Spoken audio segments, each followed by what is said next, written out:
Yeah, it's playing No, we're Kyle. not. We're not Not three. back. We're not back. If we're Ah. back, then we got other problems. Now we should be back. I have no idea half the time until I get confirmation from the live chat. They're like, "Yay!" Yeah, I think YouTube really hates us sometimes because I don't think it's on your end, Dave. I do think that this is like a conspiracy thing that YouTube is out to get us. Because you know what? I don't know if you guys have listened to some of the things that have been talked about with this whole YouTube thing, where they're going to start demonetizing channels because of comments left. Yeah, good going, YouTube. That's freaking brilliant. Who thought of that Oh, great and they're idea? gonna Let's have a conversation with them. What's they're that, gonna Tom? stop promoting flat Earth videos, which is gonna affect your channel a lot. I don't. No. I don't think so. Now, I do agree they're going to stop promoting certain channels. In other words, they're not going to recommend them, but they still will exist. But we don't promote flat Earth, right? So that's not the ones that they're going after, right? They're not going after the ones that are fighting flat Earth. That would be silly of YouTube. Of course, YouTube does some Well, silly Skylar stuff. got banned for having the guy who's anti-gay on his channel. Well, he got that He doesn't reversed. promote it. He got reversed though. So, but anyways, let's kind of jump back where we're at. Tom, introduce yourself again, and just give you a quick spiel. Then we'll turn it over to the good Rev here. All right, so I'm T-Jump. I wrote a model of epistemology and a model of morality, and I wrote them into a book. And I created a YouTube channel in order to promote these by debating with professors and philosophers and apologists to demonstrate how effective my arguments against my epistemology and my model of morality are against the theist position. And I have a debate with Inspiring Philosophy in a few days on Modern Day Debates channel. And I have another one with Kent Hovind in a few weeks. That'll be exciting. Turn it over to the Now, I Rev now. thought you had Inspiring Philosophy tonight. Was I off on my days? No, 2 days from now, Wednesday, 27th. Okay, so you don't have anything planned tonight then, other than this. No, just this, I Okay. guess. I really did think for some reason you had a discussion of Inspiring Philosophy tonight. I don't know why I told people that. Okay, It never was mind probably then. because we Anyways, posted the link to it today for 2 days in the future. You like? oh, okay, because maybe I wasn't going crazy then, because I thought it was today, but it's not. Okay, okay, let's get to the Reverend Bryan Wolfmueller, Lutheran extraordinaire, compatibilist, determinist, indecisive, indeterminist. I don't know what positions you are any longer. I but like that's to show okay. up on the show You can tell us because about that. I don't know what positions I am either. I just say what I believe, and then you guys tell me what it's called, which is kind of nice. I'm certainly no debater. I'm pastor at Hope Lutheran Church in Aurora, Colorado. I've got a website and a YouTube channel where it's mostly Bible study. I'm just a pastor, kind of simple guy. So you guys have to help me along. I think it's always that the person I'm debating has to actually tell me what I think and then tell me why it's wrong. So I appreciate clarifying my own errors on the show. So hopefully we can do that tonight. Awesome. I'm back for a beating. Fun. I got walloped the first time I was here, and I thought, why don't I go back? Bad. It was not that bad. Okay. Come on. Oh, I've seen much worse. Trust me. Okay, good. Oh, good. I didn't. If the quality of not being bad is that I don't rage quit, I think I can manage that. So. Well, you were better than Kent Hovind. Sounds like a challenge to me. High praise. that's the litmus test. Well, you weren't as bad as Kent. So. I guess we butchered your first name. I have to fix that. You're right. Your first name is Bryan, correct? Bry. That's a Hebrew spelling. Yeah. Well, I'm going to blame Kyle for everything anyways, because Kyle's not here, and he's a discount garden gnome, so he can't even talk back. So, okay, so you want to give us your evidence. Where are you going to start with this? You have so much evidence, you said. Well, you mind if I start on this? Yeah, start, Tom. Go for it. All right. All right, so I have a standardized introduction that I normally do on my channel. It goes like this. I'm an atheist, by which I mean I believe there are no reasons to believe in a God. Could you tell me what reasons you believe there are for belief in a God? And then I'd like to tell you my position on those reasons, and I'd just like to hear your thoughts on my position. Oh, okay. Okay, so let me, if I could, I'd like to introduce some terms just for that I think are helpful for me. So I'm coming from a distinctly Lutheran perspective here, and so I just kind of want to make a couple of distinctions. We distinguish between the two types of knowledge of God: the natural knowledge of God and the revealed knowledge of God. The natural knowledge of God being that which is available through what the old theologians called the book of nature, and the revealed knowledge of God is that which is taught in the scriptures. So we'll be talking mostly, I think, tonight about the natural knowledge of God.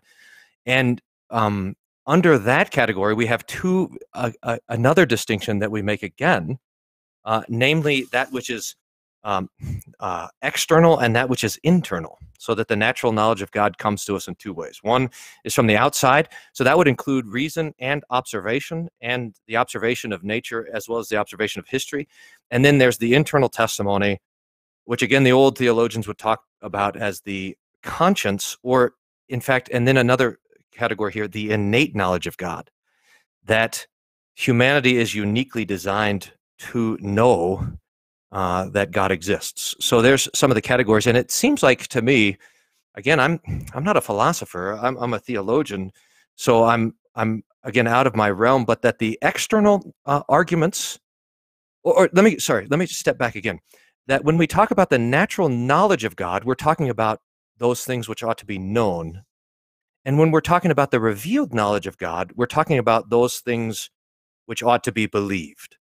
So there's a difference between knowing God and believing in God, and that has to do with the natural knowledge and the revealed knowledge. So just to have that clear, I think when Kyle sent me the email, he wanted to talk about reasons to believe in God. And I think that if we're talking about belief, we're in the realm of revealed knowledge or in the realm of Scripture.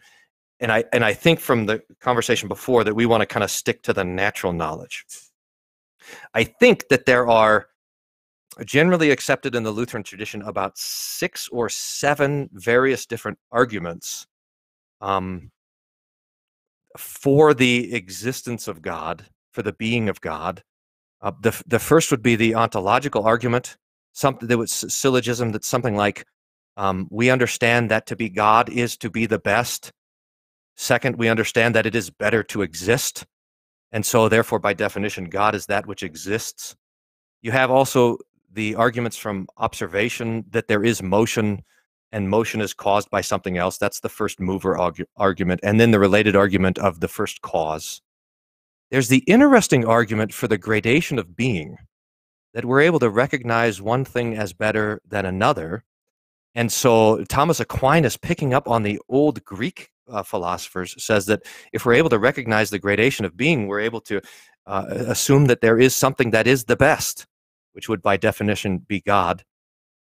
We recognize through observation that the operation of things without a will seems to follow an order and serve human life. And the fourth external observation that I think is interesting is simply the argument for the history of the events of the life of Jesus. That's a bit of a skew argument. This would be the evidentialist approach to apologetics that says that the historicity of the resurrection of the man Jesus is as verifiable as a historical fact as any other. And then moving from the external arguments for the existence of God, we have the internal arguments, which would be simply, I mean, they're related arguments, but I'd say we have the argument of the conscience, which tells us that there is a right and a wrong, and therefore that we don't stand above everything else, but that there is an objective standard, an ultimate standard of goodness, of truth, and so forth. It testifies, even our conscience testifies of our own guiltiness for this.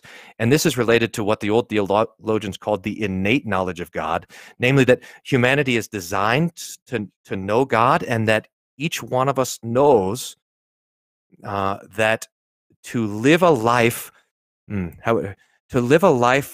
out of order is to be ultimately judged. So that's the innate knowledge of God, which is connected to the knowledge of the conscience. So I don't know which of these sounds more interesting to you, but that's what I've got, at least from the history of the Lutheran theologians. You said there were 7 arguments? 1, 2, 3, 4, 5, 6. But I put 6, but then I put 3 under the observation, under the external. So motion, cause, and gradation of being, I'm putting those under the observable external arguments for the existence of God. Okay, just wanted to make sure you weren't missing one. So if you had a box, if we had a box and we didn't know what is inside the box, you said there is a rabbit inside of the box, and your evidence for the fact that there is a rabbit inside of the box is that the box weighs 2 pounds. Now, that 2 pounds could be explained by a rabbit, but it could also be explained by a lizard or a coffee mug or Legos or a hammer or any other thing. So that 2 pounds isn't evidence of a rabbit. Would you agree with everything I've said so far? Really heavy air. Yes, I agree. Okay, so if I can show that all of those arguments you presented are like the 2 pounds and can be explained by many other things other than the rabbit or a god in this case, that would mean they aren't actually evidence of a god, correct?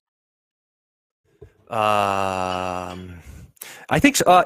I think so. No, I'm not going to concede that point on this reason. Is I do not think that I do not think that any of these arguments are. I think that these arguments are taken in aggregate. Are going to be a suggestion of the reality of God, but I'm not going to make the existence of any one of these arguments or of all of them to be an absolute sort of thing. So I'm going to concede right at the beginning that that none of these arguments are absolutely unassailable, but rather form an aggregate argument for the existence of God.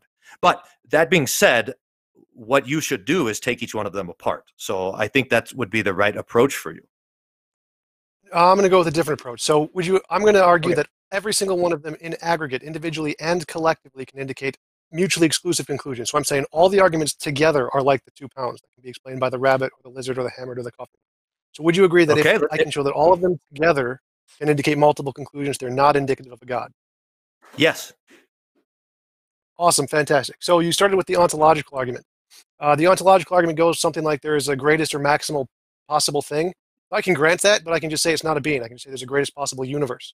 So that can indicate something. Instead of theism, it could indicate pantheism or naturalistic pantheism, which is essentially just a necessary, eternal, all-powerful nature, no God. So I can use the ontological argument to indicate... But so pantheism, so pantheism would be theism, would it not?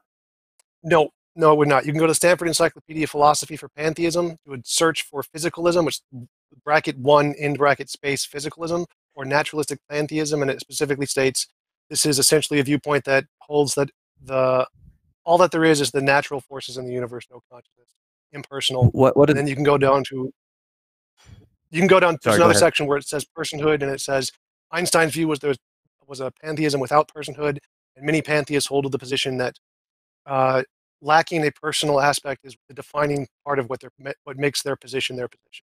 So no, naturalistic pantheism, this version is just physical naturalism. Okay, so just not call it pantheism to not confuse us, guys. So you have at that point, does it not become a definition of? I mean, I think the ontological point is talking about definition. It says, look, hey, if you define God as that which is the best, then you're going to get a best, and that will be God. Even if we have then God as the subtotal of all of the universe. That's true, right? So the argument would be, well, the ontological argument will prove the existence of something called God, but that doesn't necessarily mean that God is a person.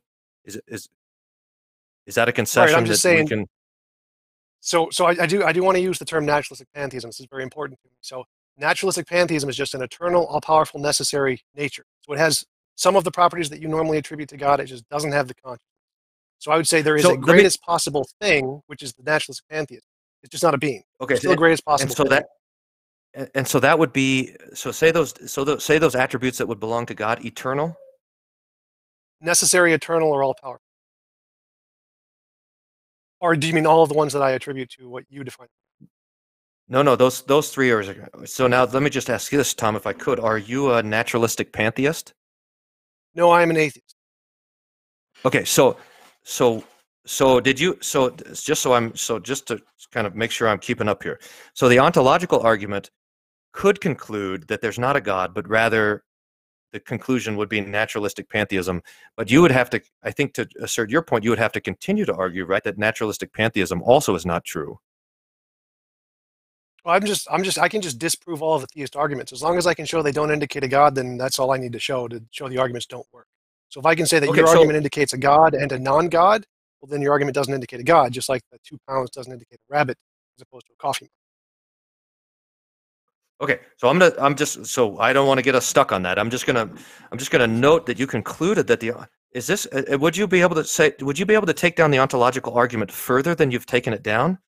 to conclude that there are things that are not eternal or necessary? What do you mean? So it's just to make sure I understood that you said that the ontological argument does not necessarily conclude that there is a God. It can, for example, conclude in naturalistic pantheism, which says that the universe is eternal, necessary, and all-powerful, and yet not a person. And so the ontological argument does not necessarily conclude that there is a God, but it does conclude that there is something that is eternal, necessary, and all-powerful. Right. If we grant the premises of the argument, it does indicate there is some kind of greatest or maximal thing. The problem is that we can define the greatest or maximal to be anything we want. There's no, it's just a made-up definition in our head. Okay, got it. Because I think this will be important for the next one. So let's have the next one. The next argument? Sure. All right. So the next argument you made was the contingency argument. You made 3 versions. They're all just different versions of the contingency argument, cause, gradation, and motion. I can grant that there is some necessary thing that grounds all contingent things, but that necessary thing could just be naturalistic pantheism. There's no need for it to be a being of any kind. So I can say there is a first mover, for example, and that first mover is just the eternal, all-powerful, necessary universe. No reason to get a being in there at all. I like the way you argue. This is great. Okay. But so at some point you should then have a naturalistic pantheist on to debate, right? How would you debate those? We'll wait for that. Okay. All right. So the next one you did was the historicity of the Bible. Historicity of the resurrection of Jesus. Right. So my position is, if I told you I saw a dog, you should believe me. But if I told you I saw a unicorn, you should not believe me. The difference between these two claims is that dogs have an implicit empirical basis, meaning there's lots of things about dogs that we can scientifically verify as existing, just entailed in the word dog, even though I haven't mentioned it in the statement, I saw a dog. Whereas none of that exists for a unicorn. So you shouldn't believe me if I told you I saw a unicorn, but you should believe me if I told you I saw a dog. The defining principle between this is that it's only reasonable to believe testimony, eyewitness testimony, historical testimony, any kind of personal testimony. It's only reasonable to believe testimony if it has an implicit empirical basis. If it doesn't have an implicit empirical basis, it's unreasonable to believe testimony. That means it's not reasonable for miracles, magic, mythical creatures, the paranormal, the supernatural, UFOs. No amount of testimony justifies the existence of those. Wait. So God would be in on that, right? Yes, that would be the supernatural. Yeah. So miracles, magic, the paranormal, supernatural, UFOs, mythical creatures. So none of those would be reasonable to believe based on testimony. They need to have an empirical basis. And so that would mean that all of the historicity, I can grant Jesus existed, but all of the miracles are out. None of the testimony justifies belief in the miracles actually occurred, like the resurrection. Yeah. It's not that impressive if he didn't do any miracles. Exactly. It's just, that's naturalistic. So we can just say naturalistic pantheism, it just explains it. It's just a normal guy or something. Everyone's a naturalistic pantheist. Is that how we're all going to end up here? We can have a church and all come together. Now, just to make the point here is that the eyewitnesses of the resurrection of Jesus, and there's a lot going on here. I mean, this is a big conversation. But the eyewitnesses of the resurrection of Jesus knew that this was not a what was it? Implicit empirical. How did it say? What was the language? Implicit empirical basis. They knew that this does not have implicit empirical basis. In other words, they knew that's why they knew that people don't rise from the dead, and that's why it was a big deal. I mean, this is the miracles too. So the miracles in the scriptures are presented to us as miracles because the people who saw them knew that these things don't happen naturally. So just to make sure that we get the point is that the Bible doesn't come and tell us like about the virgin birth of Jesus and be like this happens all the time, or it doesn't come and say, hey, Jesus is resurrected from the dead because people are always resurrected from the dead, or the world was created by God because God just always creates worlds.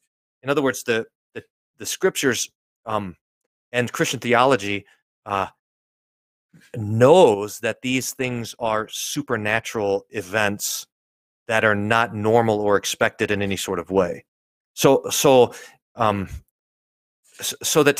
I think that there's a circular, and I don't know which one of us is going to be trapped in the circle to say that you should only believe something if it's believable, or you should only believe something you should only believe something if you can see it. This is going to get right at the fact that that there is a distinction between believing and seeing. I mean, the reason why these things have to come to us and say, hey, this is really quite amazing, is because the things that are being told to us are quite amazing. Right, I would agree. But the way I would phrase it is that conceptual claims require conceptual evidence, empirical claims require empirical evidence. So, like if I said a triangle has three sides, you don't need empirical evidence to believe that. You can just believe it because it's true by definition. So you can believe the conceptual claim that a triangle has three sides by the definition that it has three sides. But if I claim there is something existing in the world, like a dog or a unicorn, that's an empirical claim. In order for that to be justifiable, you need empirical evidence. Dogs have an implicit empirical evidence, so you don't need to provide any explicit, whereas unicorns don't. So in order to make the belief that a unicorn exists in the world and you saw one, you need to provide an explicit empirical basis to justify that claim. The same applies to miracles. How would you take up the empirical evidence of the empty tomb? How would you account for that? There are infinitely many ways to account for that. Well, no, there's not. Many ways. Yeah, I could say the entire world was just a created lot. 5 seconds ago, 6 seconds ago, 7 seconds ago, 8 seconds ago, 9 seconds ago, and there's all just part of our mind. Or I could say it was created by leprechauns, and the leprechauns emptied the tomb, or yes, just you don't think imagination. either one of these. I'm actually asking what you think about it. I'm not Right. saying what Well, possible. How could you? But what do you think about it? So again, the reason that you need empirical evidence is because you need some way to differentiate between all these different imaginary. There's infinitely many imaginary ways to explain anything. Okay. So you need the All right. empirical evidence to filter out the imaginary explanations and show your explanation is actually justifiable. Okay, so we I have an have implicit empirical basis for things like delusions and misconceptions and fabrications. All of those have an implicit empirical basis because we know they happen all the time. People rising from the dead don't happen all the time. We have no empirical basis for that, so there's no reason to believe that isn't just an imaginary thing. If it happened all the time, I wouldn't believe in it either. Now, this is so we have the claim of the eyewitnesses that there was an empty tomb. Your accounting for that is delusion. There's, again, infinitely many ways to account for it. I know, that you but I'm asking. I'm just asking how you account. I don't need to account for anything. You need to show that your explanation is better than the infinitely many other imaginary explanations. I'm just saying there are infinitely many other imaginary explanations. It doesn't have to be better, just truer. But you would have to justify it in some way to show it is better. Because you can't just assume it's true, because we can assume any of them are true. We can assume the leprechauns did it are true. Okay, so I think it might be good to come back to this actually, but there's three more I think on the table that you wanted to take down. Well, there is just the morality was the last one I think you presented. And for example, we can have an objective system of morality. No, the operations of things without a will. So this might be also connected to the observational things with motion and cause, but we have the operations of things that do not have will that seem to be arranged in such a way to support the flourishing of human life. For example, the universe. Argument? Yeah, the fine-tuning can all be explained by natural forces. I don't think it's the same as the fine-tuning argument. I think it's probably pretty close. I mean, would the fine-tuning argument be that the universe is calibrated in such a way that we're alive? Yep. That's the fine-tuning? I think this is slightly different. I think it would be something like that we see actually in the actions of things, like the rotation of the Earth, or sorry, the moving of the sun around the flat Earth. Is that what I was supposed to say to get us banned? Or even the motion of the stars, the activity of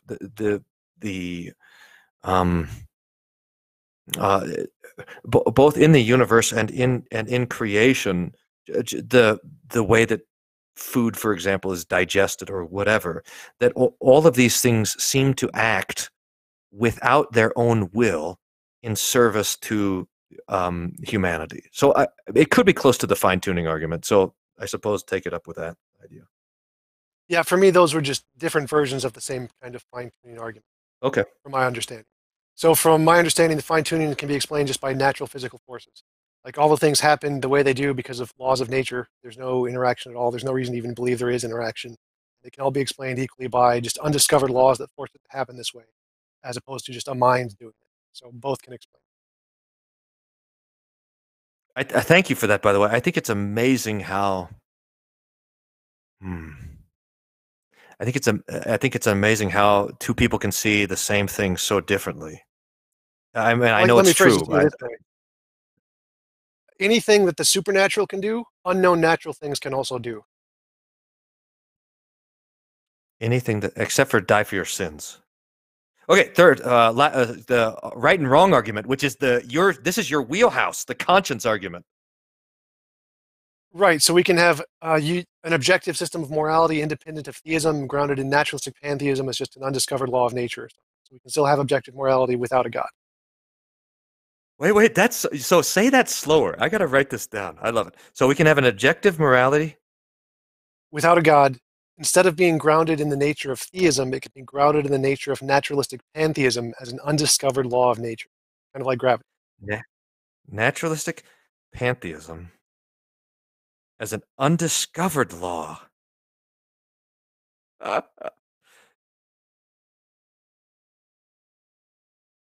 mean, that reminds me. I mean, do you know how close you come to St. Paul in Athens? You remember this part in the book of Acts where Paul's walking around Athens and they had a statue up there and it said, to the unknown God, because there had to be something unknown. Okay. All right. So in conclusion, all of the arguments you presented can equally be explained by naturalistic pantheism as they can for theism. So all your arguments are kind of like the 2 pounds of the box. The fact the box weighs 2 pounds isn't indicative of a rabbit. It can also be explained by a coffee mug. So none of the things you presented are in fact evidence of a God. They're just evidence of here's stuff we don't know, and here's one possible explanation of the stuff we don't know, and I can just present a different explanation of the stuff we don't know. Now, I think this is fun, but at some point we got to get serious about it because so if naturalistic pantheism can explain this, then you ought to be a naturalistic pantheist. No, not necessarily. For example, okay. There's this thing in philosophy called the principle of explosion. It said from falsehood, anything follows. So if you have a false argument, like if I said the square root of a pork chop proves God does not exist, that's just a false argument. It has nothing to do. There's no connection between the premise and the conclusion. But you could then come back and say the square root of pork chop does prove that God exists or something, because that equally does not indicate either of those. So it works equally as evidence for both conclusions. So from a falsehood, anything follows. So I can, if your arguments are false, I can use them to indicate pantheism because they're false. So I'm not actually granting your arguments. I'm just showing that your arguments can indicate multiple conclusions, therefore they don't indicate God. Now it could be that some of them are underdetermined, which is philosophical. They work, but they just don't indicate a God. Or it could be that they're false, in which case they indicate multiple conclusions and don't indicate God. Yeah, okay. So look, so if I'm saying, Tom, and again, this is very, very helpful for me. If I say, here's the argument, and you say, well, that argument, the conclusion of that argument could be that there's a God, or it could be that there's an external, necessary, all-powerful, natural nature pan-not-theist. So that also could be the conclusion. So the argument is not valid in arguing that there's God because there is another option there, and yet you are telling me that you're not a natural pantheist, that you're an atheist. What at some point this simply becomes an exercise in rhetoric. I mean, I'm actually genuinely interested. I mean, so it might be fine. I guess what I'm saying is it might be fine for a debate to say, well, my conclusions also teach a natural pantheism, but that does not convince you. In other words, I've made an argument for God or natural pantheism, and yet that has not convinced you to be that. So what I'm interested then in is how do you get from say the ontological argument to atheism? Right. So there's more than 2 options here. I'm just presenting naturalistic pantheism as one of the alternatives. There could also be deism with the God, an impersonal God, or polytheism with many gods, or transtheism where there's something above a God, or omnism where just many different religions are true, or henotheism where you adopt one religion as opposed to a bunch of different options, or panpsychism, where consciousness is fundamental, or we're all in the matrix, or some kind of delusional theory. There's infinitely many ways to explain this. I'm just picking one that's opposed to a God. So the reason, okay, that's the point here is that's fine. Look, that's fine, but none of those options were atheism, were they? well, here's the thing. If here's something we don't know what is in the box. It could be a rabbit, it could be a coffee mug, it could be a hammer. The reasonable conclusion is to say we don't know what's in the box. So stop saying you think you know what's in the box. That's the reasonable conclusion. So if you say you know that there's a rabbit in the box, the way I can prove you wrong is just show all of your evidence works for all of these different other conclusions, or any one of them. But what you would want to then say is, because there's not a rabbit in the box, there's nothing in the box, which does not follow. No. As I said in my introduction, I define atheism as the position as the positive position. There is no reason to believe in a God. That's how I define atheism. Ah, interesting. Okay, so I'm sorry that I missed that, because I would have thought that atheism means that you don't believe that there is a God. But what you're saying is you don't believe that there's a reason for God. Wouldn't that be like a reason theism? Nope, I'm going to go with my definition. I'm just going to stick to it. So just please adopt that for the purpose of the argument. That's my position. Well, that is okay. Well, that is really fascinating. Okay, so now what do we do? Anything that you think you could counter my argument, or show it indicates a God as opposed to pantheism, or have any evidence that indicates a God, that would be a rebuttal of some kind.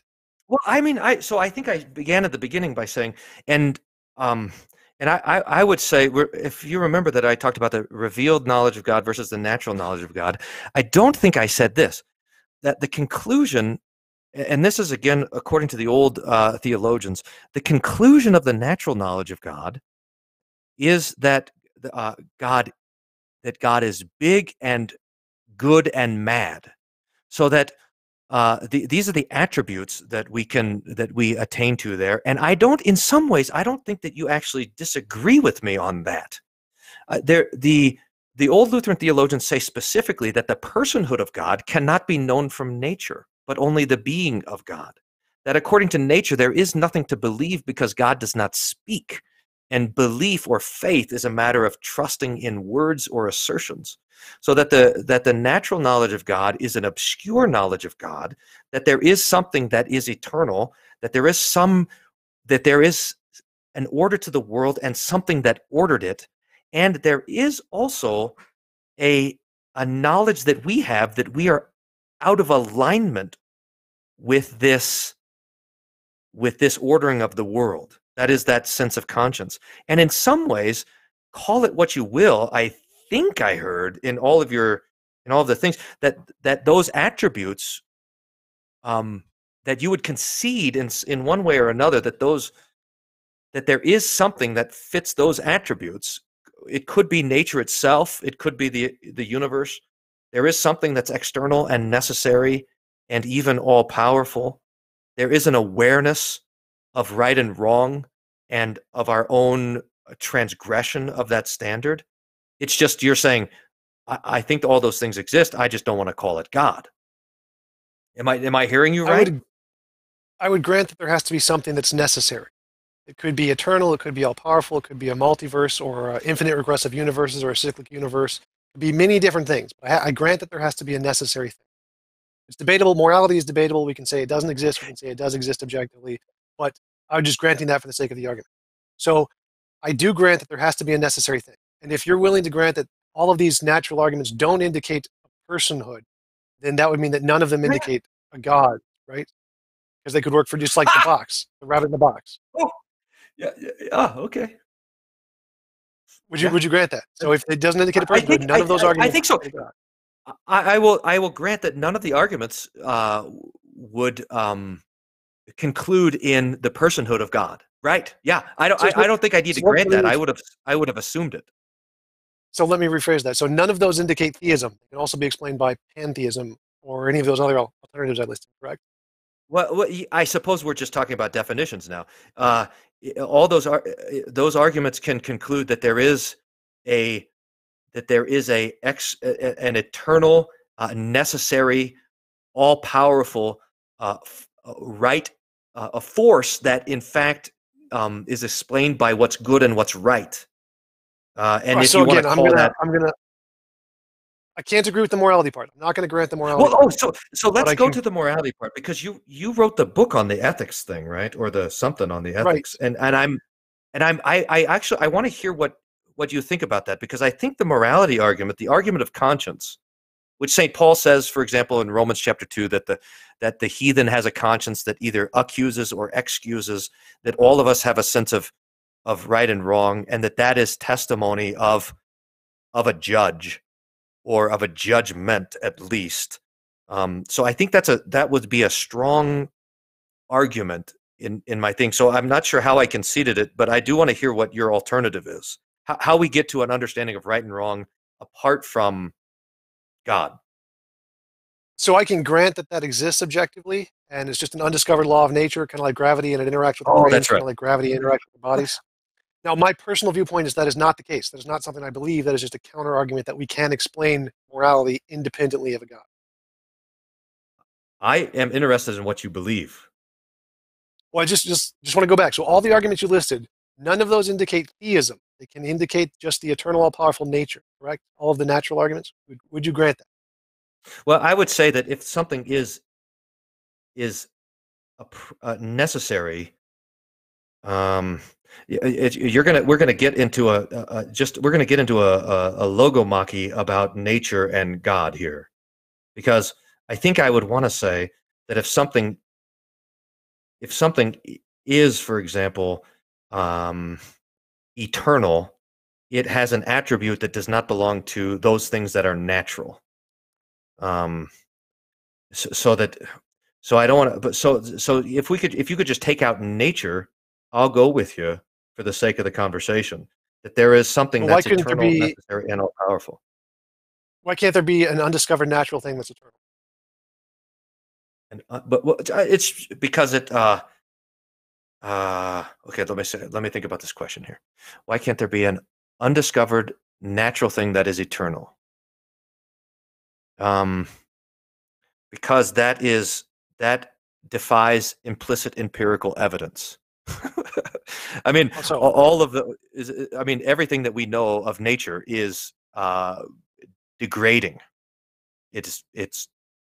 So it seems like that's a one of the attributes of things that are natural. So let me comment on that. First thing, energy can never be created or destroyed. So that is incorrect. The usable energy is degrading. Energy is not degrading. Energy is eternal by the laws of physics. Secondly, the second law of thermodynamics and entropy only applies to closed systems. We don't know the universe is a closed system, so that doesn't apply to all of physics. It only applies to certain conditions of the known physics. And there are many theories of things that are eternal in physics, like the multiverse, the cyclic universe. Nima Arkani Hamad says that there can be a space and time itself can emerge from a more fundamental natural thing we just haven't discovered yet. There are multiple dimensions of physics theories, like Itzhak Barr's two-time physics, Stephen Hawking, imaginary time, which is an extra dimension of time. There's all kinds of things in physics that can be eternal, independent of the second law of thermodynamics. So we only know that energy, the usable energy, decreases. We don't believe that energy can be destroyed ever. We think it cannot be. So that would not be an accurate description of the natural thing we know. I know all about that. Tons about it. Imaginary time, by the way, is what I feel like when I'm on this show. Now, how does the undiscovered...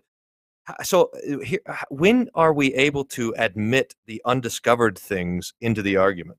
In other words, when we're talking about the history of the resurrection, could it be that God being in our flesh, dying on the cross for us, and then being resurrected is simply an undiscovered law? Yes. Okay. That's sure, nice. why not?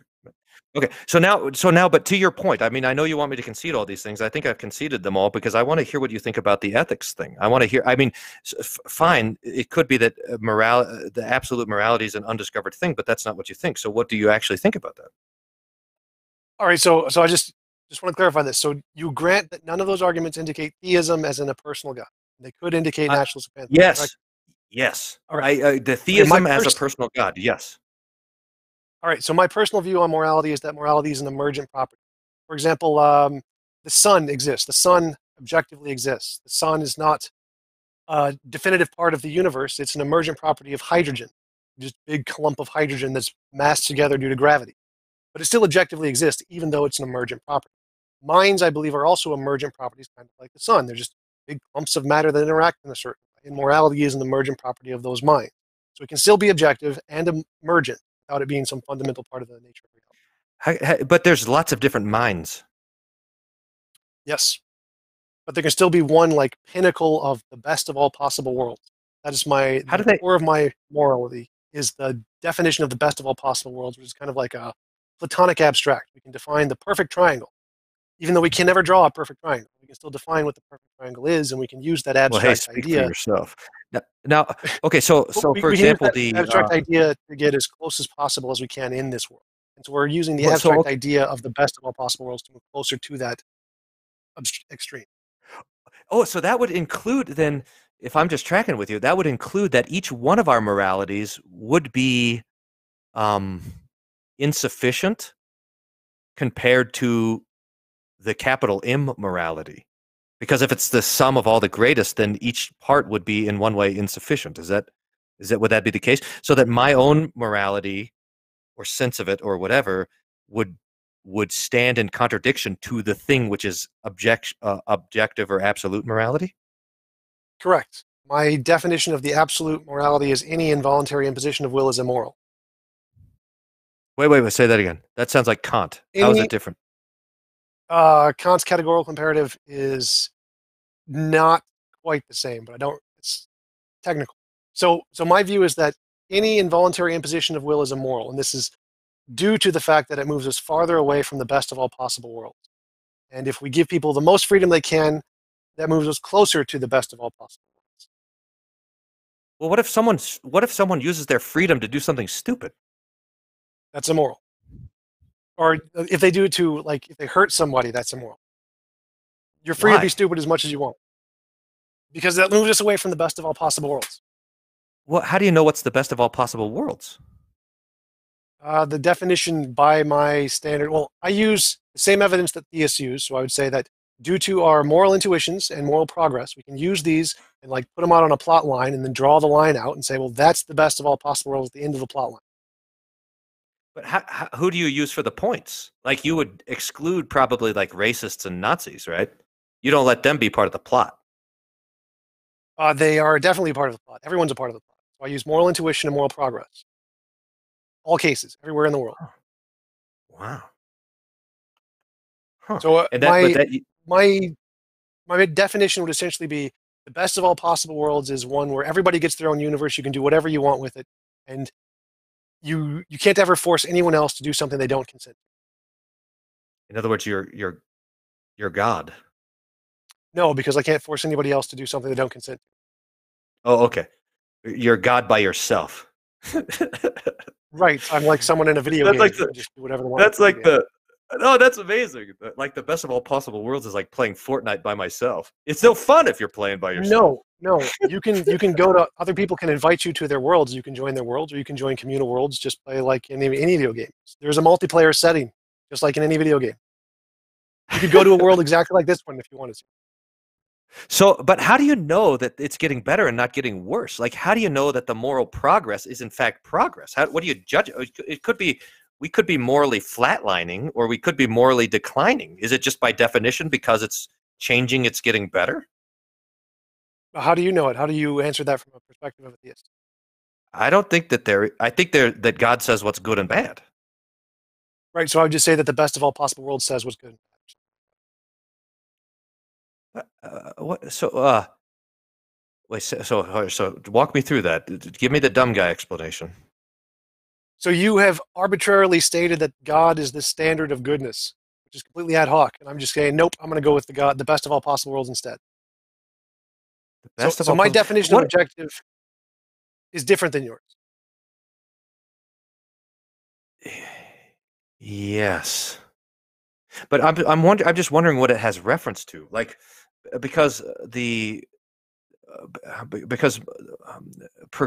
if morality is progressing, it's okay. So we know morality is changing, right? I mean, just, I don't know, what's your favorite example of changing morality? And pick like a mean thing to get after the Bible, like we don't have slaves anymore or something. Or would that be a good like one? Slavery, women's rights, gay rights, any of those things? Okay, so just take the slavery argument, and so it's better to not have slaves than it is to have slaves. But this is my, like, why? Like, if you went to, for example, Tijuana, where they have all these, I mean, they're trafficking in all these sex slaves, and that would plot into your morality. And why would you? How could you say that is worse than the places where they don't have slavery? Because any involuntary imposition of will is by definition slavery and by definition immoral. So anything that involuntarily imposes on someone's will is immoral by definition. Oh, so it's just what the definition is. How do you get to the Right, definition? So what if I best said of all I possible think? world? Okay. What if I'm going to have to? So it seems like the argument that I would really have needed to make for you is that there's no such thing as a best of all possible worlds. It's an abstract. It doesn't actually exist. It's like the perfect triangle. There's no perfect triangle out there. Apparently it doesn't exist. I mean, this is so. I mean, how in the end do you say here's how I get my objective morality is I compare progressive morality to the best of all possible worlds. But by the way, the best of all possible worlds doesn't actually exist. It's an abstract. Like the perfect triangle doesn't exist. We cannot draw a perfect triangle. It's not possible because if we zoom in with an electron microscope, the electrons are going in a big bubble shape. You can't get a perfectly straight line. We can use the abstract idea of a perfect triangle, which doesn't exist, to draw something as close as possible given our pragmatic limitations. So we can use the abstract idea of the best of all possible worlds, which doesn't exist, to get as close to possible given our pragmatic limitations in our world. Okay, got it. When I was on I think when I was on this thing last time, getting shellacked by another atheist, he was the argument was he was just a pure determinist, if I remember. And Steve, you can correct me. And he just came to say that there is no morality. I mean, you can't have an objective morality at all. And I thought that, and he was arguing that way. And I thought his argument was conclusive. I mean, I agreed with his argument. If you started with the idea that there is no God, that there is no prime mover, even and that everything is natural, that all we know is the closed system of the universe. You cannot get to morality. How would you have argued against that? I would just say that's an argument from ignorance. The fact that you can't imagine it doesn't mean it can't exist. It just means we don't know it yet. So it could always be out there. We just haven't discovered it yet. You can never say it can't be the case. You can only say that we don't know how it could be the case. Okay, got it. Very good. Well, hey, I appreciate Tom. I mean, I appreciate you putting that out there for me. I mean, because this it is a thing that it's a curiosity to me that whenever I'm talking to atheists, they're always talking about morality. I mean, it seems like to be the question constantly is how can you be good without God? And at some point, I just wonder, you know, what's going on there? It seems like an obsession for the conversation. Well, it's actually the majority of philosophers believe are moral realists. Even though the majority of philosophers are in fact atheists, they are also moral realists. So most people believe in moral realism, even though they don't believe in a God. It's just a very strange belief that theists have that you can only have an objective morality with a God that isn't really shared in the field of philosophy. Well, it is. I mean, you admitted that it's a different view of objective. Right. The top-down came from some magic guy in the sky objective isn't really meaningful in philosophy for the most part. Good thing I'm not a philosopher. I wouldn't have much to say. Did we? I don't know how we're doing on time here. We're about the hour mark. Well, so what does that mean? We had a late start. We had a false start. Well, it's up to you guys how long you want to go. I know John doesn't have any plans tonight. I don't want to keep you too long. Usually we go to about 90 minutes minimum. I'm sure that people want to ask some questions. We have a lot of people going nuts in the live chat. I have my own questions to ask. We have the super chats to go with. So I don't want to keep you guys. This is great. They're loving this discussion. This is fantastic. You brought up you said there was the internal evidence of God about some like innate knowledge that he gives us about himself. Yeah. I appreciate how you say himself. Yes, right. Would you like to? We haven't gone through that yet. Would you like to present that stuff? Yeah, it's it is that that humanity. I don't. So I'll admit that I don't. That I think this is my favorite argument, but it's the one that I understand the least. But it is that humanity shows evidence of being designed not only to know God but also to worship God. And so Cicero said, the old pagan Cicero, he said that there's never been a culture so foolish as to not have a form of worship. So that the almost universal fact of the religious nature, both of man and of culture, I think factors in there somewhere as a hint that there is the fact that we do worship stands as evidence that there is something that ought to be worshipped. Is the fact that we see optical illusions evidence that the optical illusions actually exist in the world? The fact that we see optical illusions evidence that there are optical illusions? Yeah. What are you talking about? I mean, like, if we see an optical illusion, is that evidence that the optical illusion is actually moving, or is it just a figment of our imagination? Oh, I see. Oh, yeah. Your eyes lie to you all the time. Yes. So why would the case that we believe in a God be any different than just one of the infinitely many optical illusions there are? No, I'm not saying that. So the argument would not be that people see God, but rather that the majority of humanity from all history, by every account, demonstrates that humanity worships God. So which points to an evidence that we are designed or created or somehow have the instinct to worship. People are worshiping people. There's very few, as frustrating as it must be, there's just very few atheists. And I always think that there should be more. There's like hardly any of you guys around. I mean, maybe they're all hanging around here, but it's got to be, Christians talk about how the church is shrinking and there's no Christians, but I mean, it's got to be very frustrating to be an atheist because you're looking around and everybody believes in something. Even people who say they're atheists are talking about how you. Okay. It didn't help that we were persecuted and killed a lot. But so your argument is that most people believe in a God, therefore this is indicative that there is something there that we should be looking for. And I'm saying that is an argumentum ad populum, a bandwagon fallacy. The fact that lots of people do this does not indicate that it is indicative of some existing thing.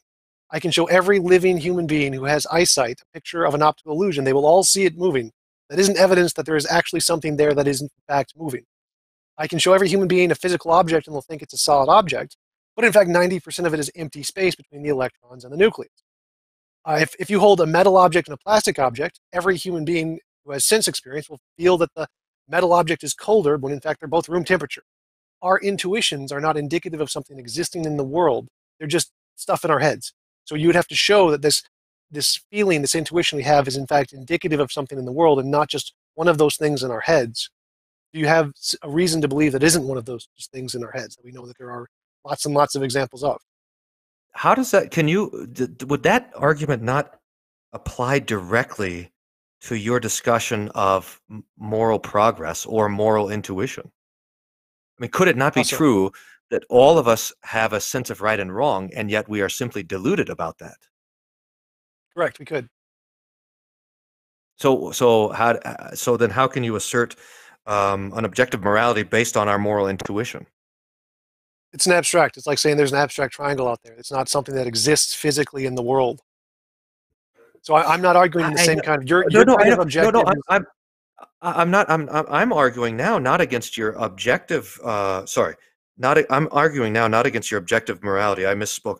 I'm arguing about your understanding of moral progress.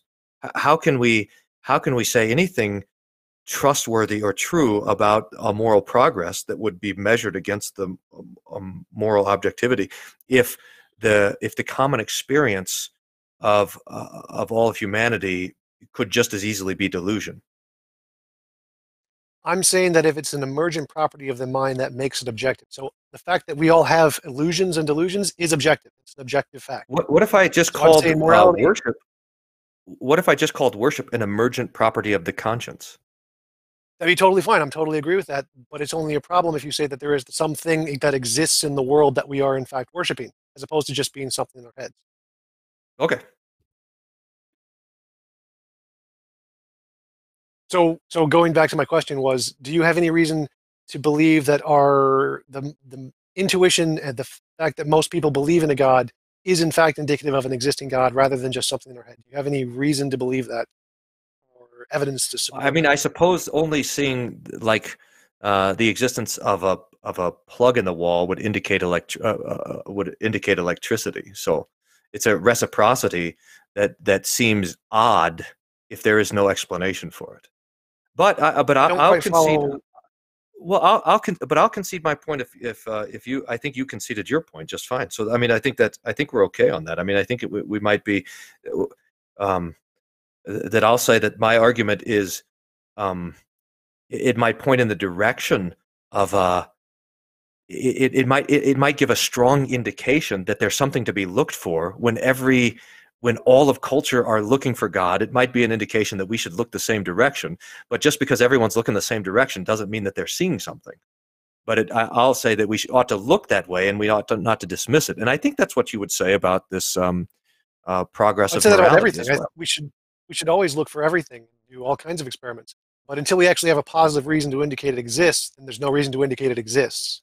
And as far as I can tell, there's no reason to indicate that a God exists. We have reason to believe that belief in God exists. We have no reason to believe that the God exists.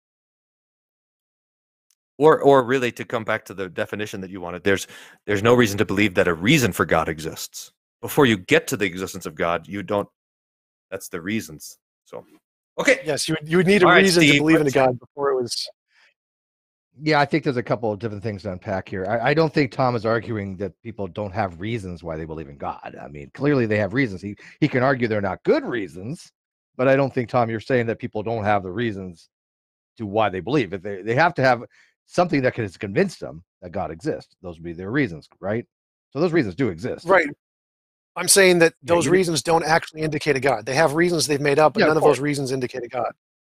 Right, and that's the argument to be had. I mean, do these arguments actually indicate that they're God? Is there some?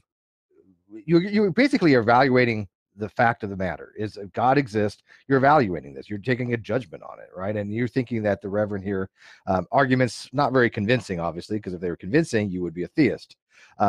There's a couple of different things that I almost got the guy to be a naturalistic pantheist. He's getting closer. Yeah, I'm gonna ask about that. So let me kind of ask a few questions because people are just to clarify, I don't care whether or not a God exists or not. That's not my point. My point is epistemological. I'm saying that none of the reasons he presented indicate in any level of degree of certainty with exactly 0% indication of a God. There's nothing he presented that indicates a God at all. I agree. Yeah, no, I definitely agree with that. I would go even further and say that none of those arguments are really that convincing to even get me halfway. Okay. So I'm not saying 0%. Zero way to anything. Exactly zero. No, you guys are just piling on. It's going to hurt my feelings. I'm going to defend you here. I'm going to defend you, Rev. I'm going to defend you. I wouldn't say zero because these are positive arguments that people can evaluate. And if they think that they're convincing, if they think they're strong arguments, then it's going to move that needle toward belief, right? And you know, let's use for sake of the argument that anything over 50% you're going to believe, you're convinced, okay? Because we're going to make it into a dichotomy there. So when people hear these rational arguments, right, and they hear reasoned argumentation, they're not evidential, right? They're not being presented, here's an experiment, we're going to test for God, because science cannot do that. One of the things that really bugs me is when an atheist says, hey, let's devise an experiment and test if God exists. Well, no, that's science has distanced themselves from that claim for a reason, right? That's why it holds to methodological naturalism. It's not the right tool for the job. Wait, what was that word you said again? What's maximalism? What was that? Methodological naturalism.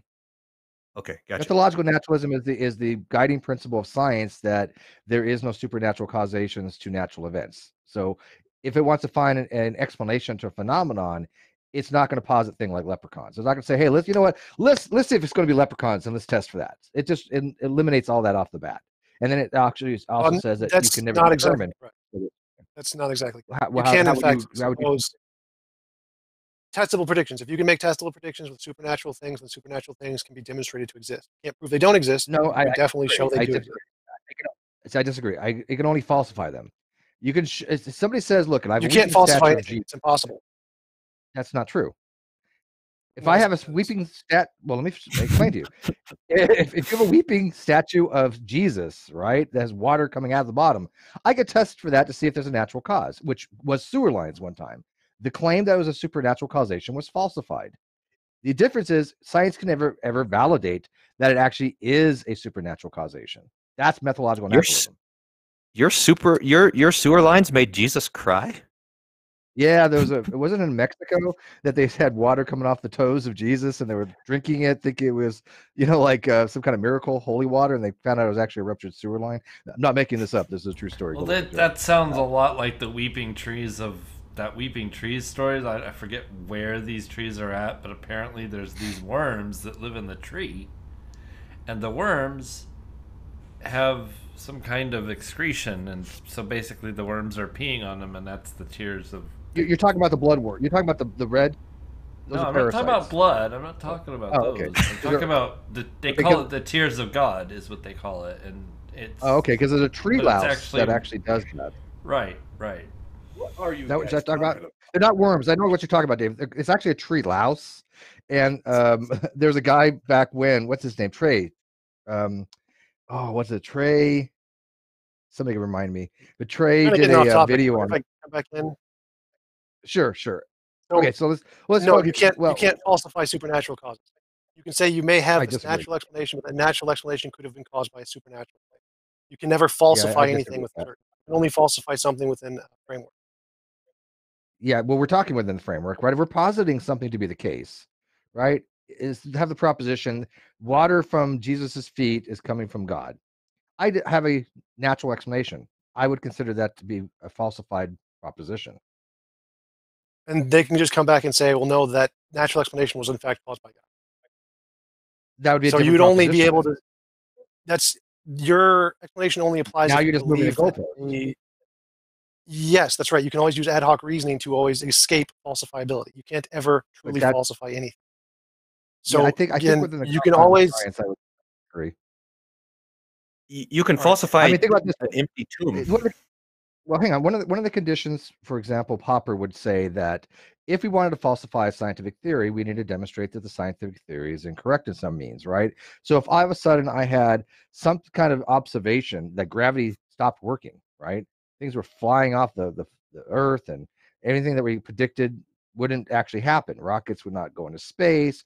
I throw a basketball, instead of going to the hoop, it just goes into orbit around Mars. Things like that would tend to falsify the theory of gravity, right? I mean, that's why. Well, hang on. That's why science is very powerful, because Popper included that scientific falsification criteria. Now, you don't have to have it. Some scientists don't, but there's verificationism, and the opposite of that is a falsificationism. Now, I don't accept verificationism only for the fact that I think it's self-refuting, but it is a kind of a standard thing in science for a methodological approach that propositions, including supernatural causations, can be falsified. Because what you're saying, Tom, is yes, you're right. I agree with you that they could say, okay, this, but all they're doing is coming from a completely different proposition that you can test. It doesn't mean that the initial proposition was not falsified. Does that make sense? Right. You can falsify a precise model. It has to be precise. I would think that most models are precise. All right, so moving on to some of the other stuff that people were talking about. Real quick, I do disagree about what you said about the second law of thermodynamics. The universe is considered to be an isolated system. It's not closed, by the way. There's open, the observable universe. Isolated. Well, sure. The observable universe. These are well, I'm going to talk about the universe as a whole. The entire universe is an isolated system because we treat it as such. The second law of thermodynamics says that nothing in physics ever goes for the entire universe. Not even a thing. Okay, well, I disagree. He's trying to uni in verse there, man. Let him do it. Yeah, I mean, we have Lawrence Krauss on tomorrow, so I'll ask him this question. But the second law of thermodynamics states that the entire net summation of entropy in the universe must always increase. And I do agree with you that the entropy is the unusable amount of energy in a system, right? That's what entropy basically is. I mean, you get into microstates and other things, and entropy equals what is it? K ln omega. So Boltzmann constant times the states natural logarithm of omega or W. But basically, it's just the unusable energy in a system. That is because we treat the universe as the only isolated system there is. That's why it works in the way that it does, because we're comparing it to what we know to be what we believe to be an isolated system, whether it is or not. We treat it as an isolated system. That what that means is there's no energy, mass, or information that goes across the boundaries of the system. So in an open system, there's a free exchange. In a closed Nothing system, in physics ever refers to the universe as everything. It doesn't happen.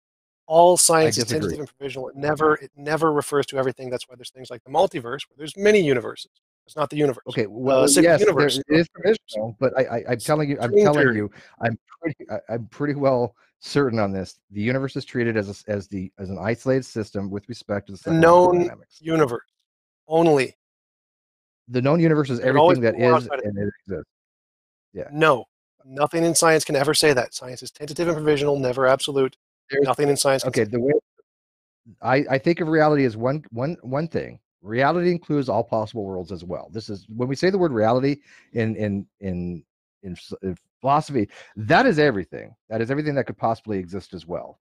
Now, when you guys were talking about possible worlds, this would be when Leibniz would argue the actualized version of the best of all possible worlds. This is what God created.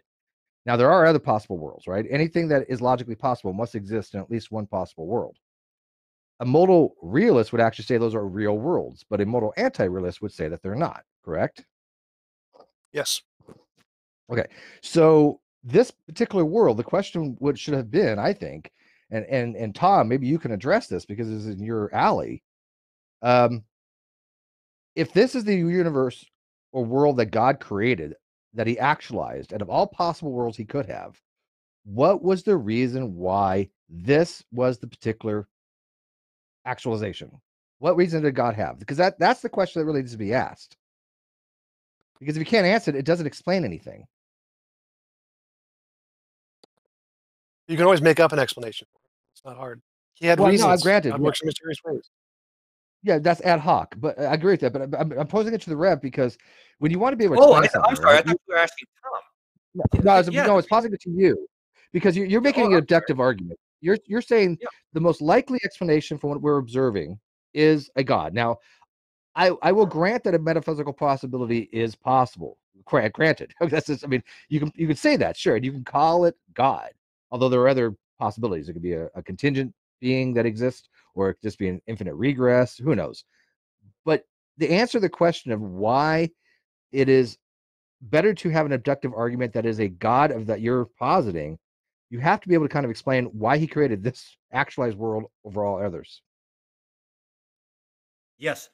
I would suggest that knowledge does not come from nature, but from revelation. And the answer is, Steve, it's because, and Tom, you too, and I suppose for our listeners, it's because Jesus wanted to die for your sins. I mean, but you can't get there through nature. You just like I'm you glad can't you get said that, actually. Yeah, I'm glad you said that. The reason why I said I thought so, I was looking at some of the live chat and I was agreeing. You were arguing from the Book of Nature, and we were kind of wondering where you're getting some of your positions from, as far as you know what you're positing. And I was saying that I think the only way you could get them was from what you would be considered revelation. You cannot get them a posteriori. So that's not from the Book of Nature. That'd be from the Book of Revelations, or the Bible, for all practical Scripture. Purposes. You're Scripture. Okay, so that would be revelation. So you have to then go, well, what is about the revelation that I'm trusting to be the case, that God had a reason why he created this world, but I don't have any access to that. I'm epistemologically blocked from ever knowing, I think, what if God exists, why he created this world. And that doesn't explain anything then. If you're going to make an abductive argument, this is the best explanation, you need to give an explanation, not just a bare possibility of what could be. You can give, I mean, I think Tom would say you can give plenty of explanations. I mean, there's going to be lots of ways to explain it. I would explain it. So I would say that, number one, the expectation that the purpose of creation would be, or the purpose of existence would be discernible through nature I'm not sure that is an assumption that you would grant to argue from.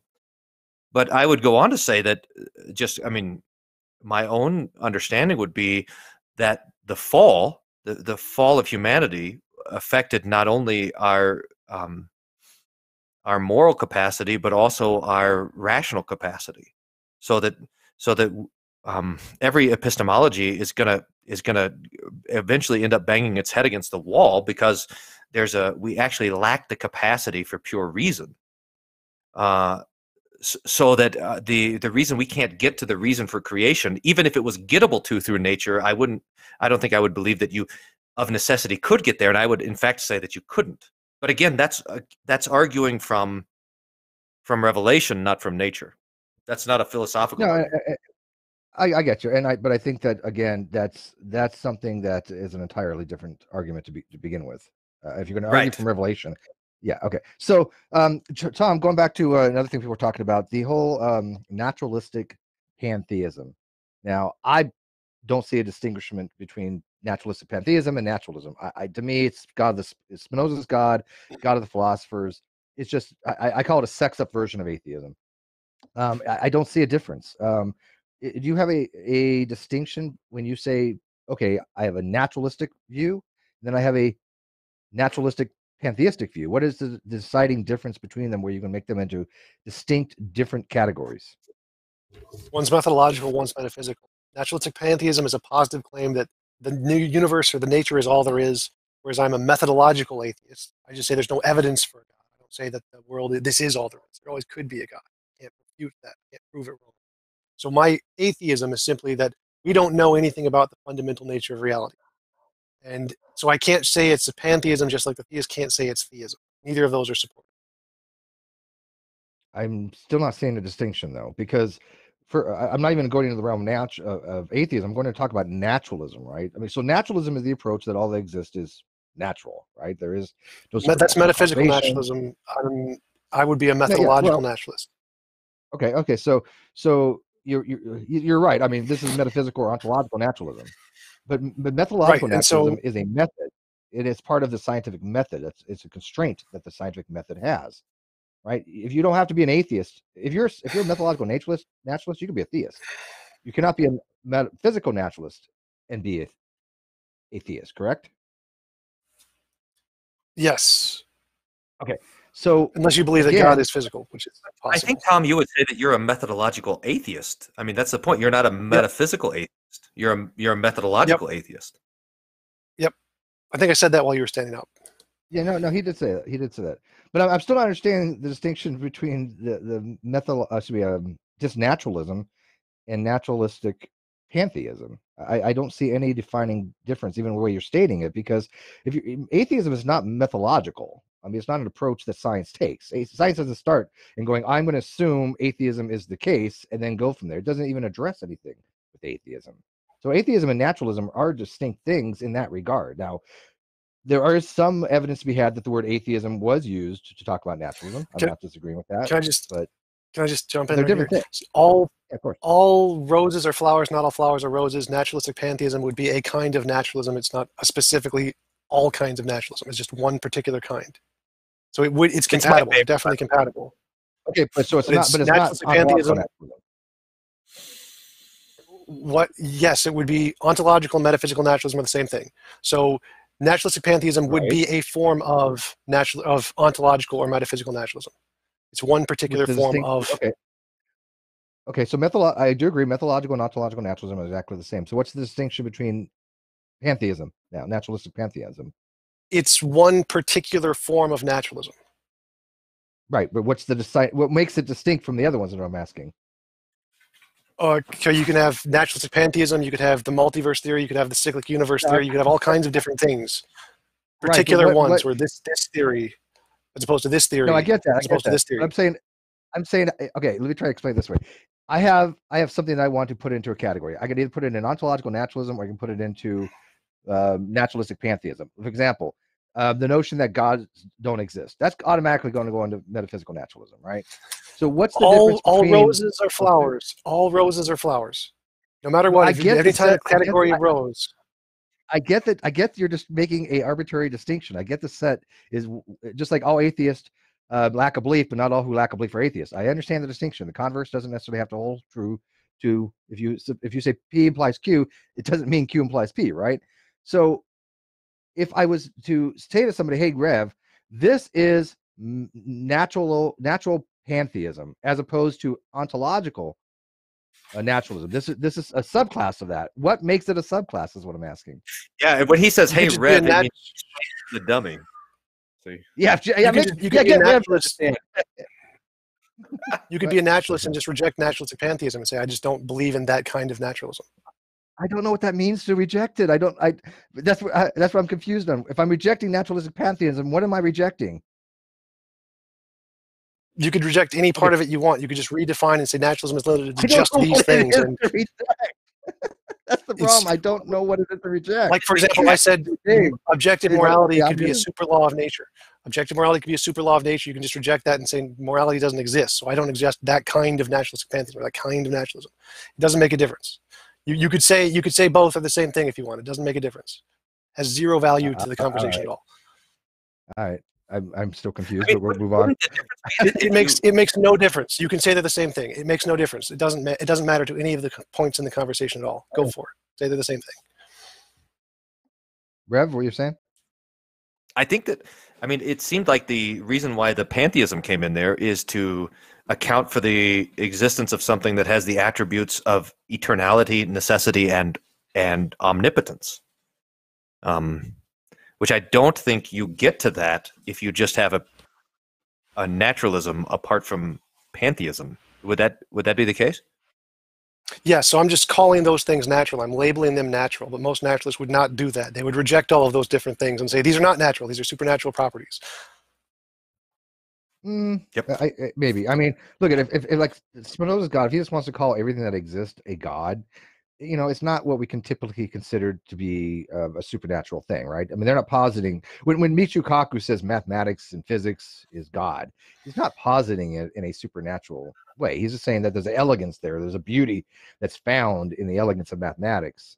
And I'm not. Let me try to explain it this way. Let me try to explain it this way. If I said there is a God and this God is a natural thing, it's like a natural being, it's just a super powerful natural being out there, but I'm still a naturalist. As most naturalists would probably reject that. Like they say, a God can't be natural. Sure. It doesn't make any sense. So that's essentially the kind of thing I'm saying with naturalistic pantheism. There are these properties that are normally attributed to a God, and I'm calling them natural. I'm saying they could just be undiscovered natural things. Most naturalists would probably reject that. So they would probably not agree with what I'm defining as naturalistic pantheism. They're just going to say there's going to be the metaphysical naturalist kind. I'm following that, but my counter would be, let's say I have two pencils, right? And they're identical in every single way. But one of them is a God. The other one's not.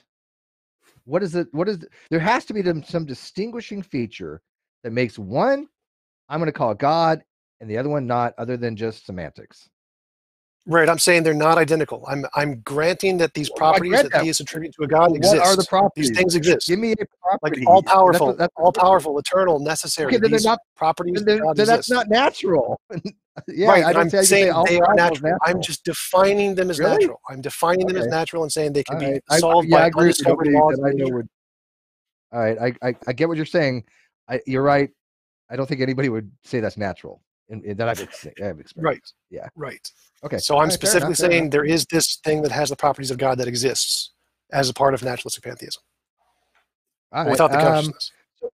So would God, if God is all powerful and God can change the laws of the universe and he's prescriptive, that's not supernatural to you? What do you mean? I'm not following. So again, I'm just saying, if I'm taking some of the properties that theists attribute to a God and saying these can be explained by undiscovered natural properties. I'm still leaving out the conscious. There's no conscious personhood, any of that stuff. I forget the consciousness. I don't have to talk about intentionality. But if I have a being that can, whatever reason, whether it's intentional states or not, or just, pure act or whatever it is, he can change the fundamental laws of the universe such that laws of physics no longer apply or have changed or change constants. Would you call that a supernatural being in your paradigm here? No. No. Okay. I know you well enough to answer for you. I don't follow at all what you're saying here. There can be a universe in a computer program, and I can have the powers to manipulate all the stuff in the computer program. That doesn't make me supernatural. Well, it is beyond the natural, though. If somebody's manipulating our universe and reality, I'm okay with calling that some kind of supernatural because it is beyond the natural. It's just beyond the universe. but what do you then? I think it loses all meaning to say what's natural then at that point. That's right. The But anyways, definition of Rev, natural and supernatural are totally ambiguous. They're not really meaningful in philosophy. No, I grant that, and I usually let people themselves kind of tell me what they mean by those two terms, and I do agree with you on that. They are very, very vague. I think it's very difficult to say. Okay, you obviously have a natural set and you have a non-natural set, but what distinguishes what's going to go in the non-natural set? That makes it very hard to answer that question. I don't know what I would put in the non-natural set, except that there's certain things that if I was hard pressed to say prescriptively changing the law of the universe, I'm going to put in that supernatural set or non-natural set if you want to use those synonymously, personally. But I agree with you. That's exactly right. Yeah. I'm taking advantage of that and saying that we don't really have a concrete definition that separates the natural from the supernatural. So anything the theist says is this supernatural thing, well, I can just say, nope, that can be explained by some natural thing, because you don't have that concrete definition. Instead of trying to get theists to give a concrete definition, which is essentially impossible, I can just say I can just adopt those things and explain them naturally. So yeah, I'm using that ambiguity of those terms. No, I get that, but I think where you fail on that is that Rev, and I'm going to speak for Rev real quick, and he can tell me if he asserts it to be the case or not, or just go along with it because Steve said it. It's cool. But I think Rev's really making the argument that here's all these reasons why I believe there's a God. Here's all these he's making an abductive argument, right? He's saying that I believe it is the case that God is the most likely explanation because of these things. And that's not a semantic argument. That's induction. That is a probabilistic argument to the most inference that he has based upon his experience and his prior knowledge, right? So that's why we all have different conclusions, right? What I think is an abductive argument that's good, he may not, right? Example, I use the example, if I'm upstairs and, my daughter, when she was young, if all of a sudden I hear crying and I smell smoke, right? A good abductive argument would be that there might be a fire downstairs, right? Because based upon prior observations, I know smoke does that. And my daughter's crying, right? So I'm thinking, I need to get down there in a hurry. This is something that father would do, right? But come to find out, she just needs her diaper changed. This was years ago, by the way. She's way past those years. But she needed her diaper changed, and my wife or girlfriend at the time was burning, something in the oven, right? But at the time, the abductive argument would be this is the most likely or reasonable explanation for what I am experiencing. And I think Rev's making that type of argument, right? Would you be something along the lines, Rev? Sure. Yes, and that was kind of the point of my introduction. If you have a box that weighs 2 pounds and it can be explained by a rabbit or a coffee mug, you would need some way that indicates the rabbit more than the coffee mug for it to count as evidence. Now, if I can show every single reason you present indicates both equally before discovering what's in the box, then that's not analogous to your example, because it doesn't abductively indicate the one conclusion over the other. They are exactly identical. No difference at all between the two. That's the argument I'm making. There's nothing abductively that indicates the one over the other. Yeah, I'm not sure I completely agree with that. But anyways, people, I had told them I would be jumping in at the 90-minute mark to keep these things lively. So this was a discussion between them. However, I told them at 90 minutes or so, I will be engaging because I have a lot to add to these things, I think, and keeps this fun. So we're going to do super chats now because we're at the 90-minute mark. So do you want to wait till after the super chats to do your wrap up, or do you want me to read them so you can answer the questions that are contained within them? Is a super chat people who pay to send chat things?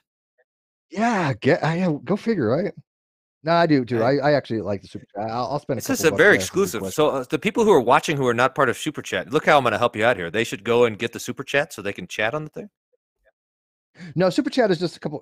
Like for $2, you can send $2 our way and ask a question, or just be really cool because we this is what we live on. Well, actually, I'm not even this. I live on my other channel. I haven't got paid for this yet. Okay, so all right, let's read some of these super chats then. RJ, we miss you, Kyle. Thankful for Steve though. Thank you. Brian Stevens, $2. Objective standard? How was slavery ever moral? I think that's probably to you, Rev. No, that's not to me. That's to Tom. I don't think slavery was ever moral. I think he's saying that slavery is innately immoral and you don't need an objective standard to say that. That is an objective standard, that it is innately immoral. Yeah, I just want how is that different than an objective standard? Because objective just but the problem is, So the problem, so slavery is always immoral. But here's the thing: is that if in the ancient world we were practicing slavery and we are sorting out our morality by the movement of the thing, we don't have any way of calling it immoral.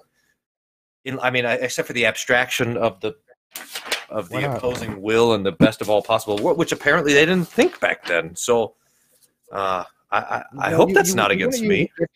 You wouldn't use objective morality for that. Use normative ethical theories, right? What makes something right or wrong is normativity.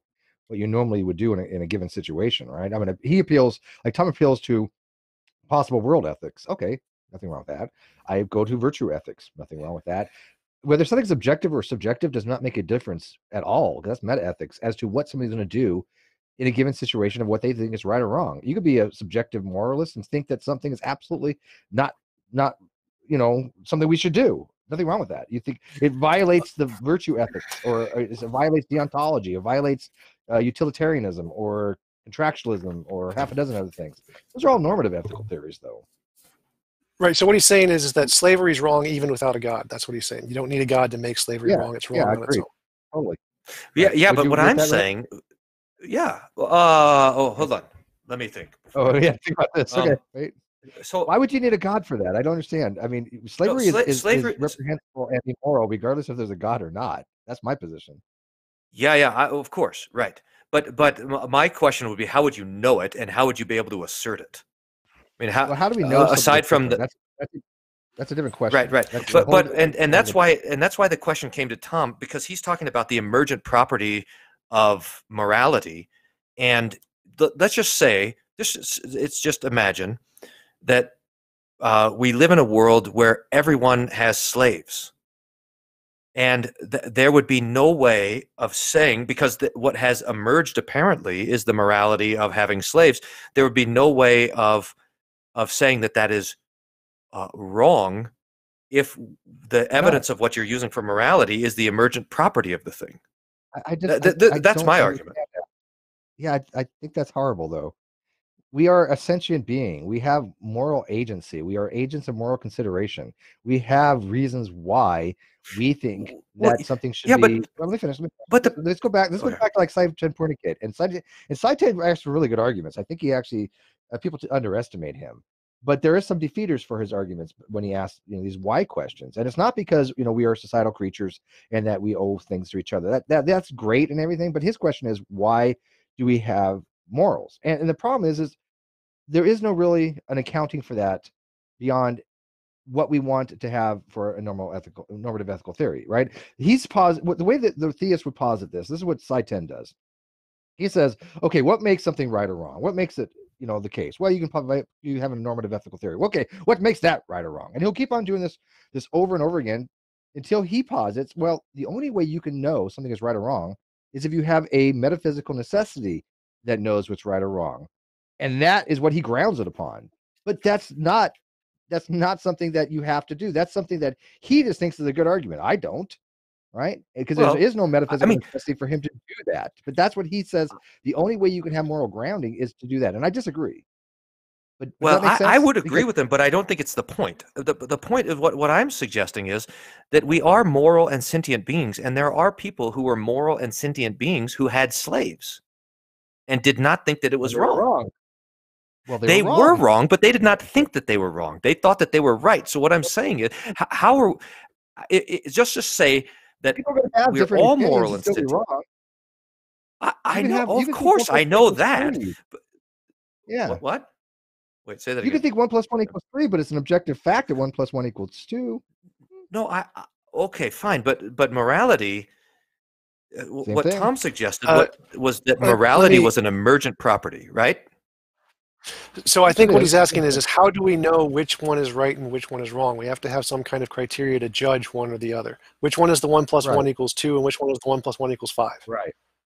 Right. And that's when we go back to the axioms. We go back, but for any objective framework, we would have to have some kind of subjectivity of what we decide to be the case. Like I said to Tom before, if Tom and I wants to play chess, we're going to sit down and we're going to play by the rules, which are objective. If Tom says, no, I don't like this particular rule, I want the rook to go diagonal, then we're no longer playing chess. So you can make an objective moral framework which subjectivity. That's not been an issue. What the theist usually does, and this is where I get over Cypher, he thinks that the only way you can posit a grounding is to have this metaphysical being that tells him that is the case. But he can never explain how that deity explains to him that is the case. That's something he lacks. He just says in a way that cannot be wrong. That makes no sense. Tom, will you agree? I say he wrote it on two rock Really tablets. well. but Yeah, look well, I at actually tell the other day that was only for the Jews, so I don't know. I think my point. I mean, just to be clear here. I mean, what the argument?